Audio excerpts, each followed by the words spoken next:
Para sa akin ay hindi dapat mawala ang pamamalo sa batas ng pagdidisiplina. Sapagkat yung pamamalo, napaka-importanting bagay nito.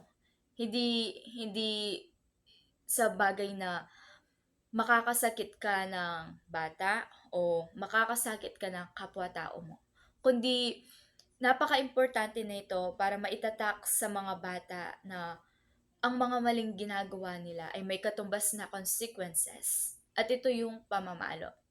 Dahil sa, karanasan ko, sa mga nakikita ko ng mga bata ngayon, lalo na ngayong henerasyon na ito, halos kasi sa mga magulang ngayon ay dahil naniniwala sila na hindi naman kailangan yung pamamalo. At nakikita ako sa mga bata ngayon, parang hindi na sila takot gumawa ng mga mali at sadya talaga nila itong ginagawa. Kasi alam nila wala namang katumbas na consequences na mangyayari sa kanila. Dahil alam nila pagsasabihan lang sila. Hindi katulad ng mga kwento ng aking mga magulang noon, yung way ng pagdidisiplina sa kanila ay pamamalo, kung hindi pamamalo ay papaluhurin sila sa bigas, gano'n.